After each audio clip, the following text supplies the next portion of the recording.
Hi, my name is Kendra. I would like to do my video presentation this time over plant chemical ecology. The reason I'd like to do that is I made a bad mistake in my garden this year planting broccoli, and we're going to get further into detail of what happened.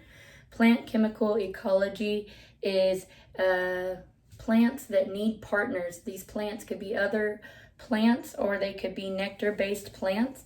These plants that produce these nectar end up bringing what are called parasitoids.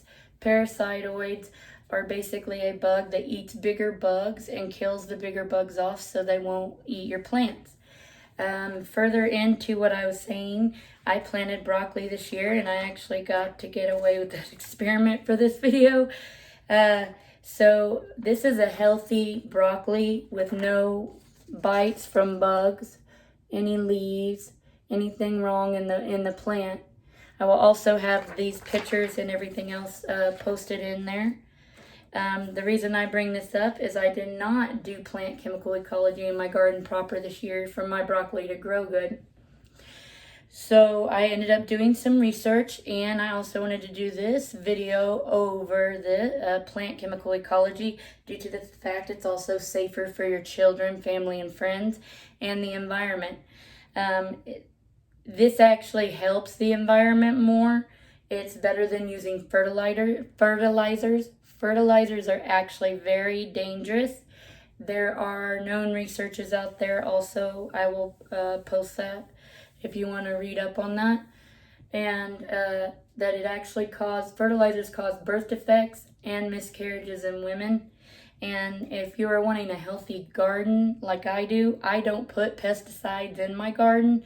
So I have to find a better way and solution to make sure bugs can't eat my vegetables if I grow them for my son and my family. And the better way is I looked up plant chemical ecology. I did not know anything about this.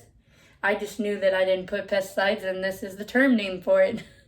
So on this presentation, also pesticides don't just cause birth defects. They can get into your water and pollute your water stream or anywhere. It doesn't matter. And then when it pollutes the water stream later on, that can cause soil erosion. Soil erosion is the top layer of soil coming up and basically just crumbling and not being there. It kind of makes the plants uproot, is basically the term I got out of that. Or it causes the plants not to retain the water they need because it's not compacted around the plant. And the reason I wanted to bring this up is I did do, and this is the second picture, this does have bugs that bit into, figure 2 does have bugs that bit into the leaf. This is no more than a month later after the first figure I showed y'all that was perfectly fine. A month later, my plant was getting bitten by bugs because I didn't use plant chemical ecology in my garden bed properly this year. I also did some further research that you can find out that you can use caspin. If I pronounced that right, caspin is basically a chemical that pepper plants produce, and it does keep away bugs. You could put them probably 3 feet to 6 feet away from each plant you're trying to preserve. They do a big range it's basically like a vapor. It can irritate the skin, like when you touch a pepper, basically. If you touch a pepper, like a habanero pepper, if you touch it without taking gloves and you're picking them in a field, you're going to get caspin on your hand, and caspin is going to irritate and burn. So I could see how it keep bigger bugs away. As I showed you in figure 2 of the second picture that I showed you in the video, the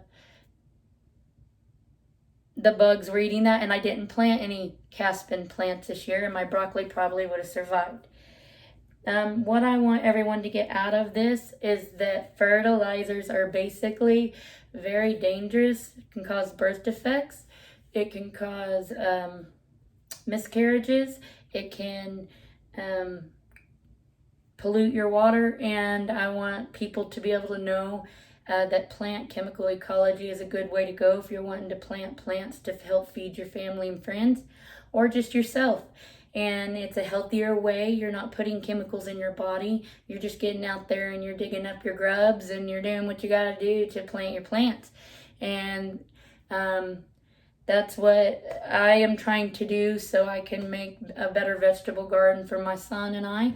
And it's just a learning process, and I love it. Thank you.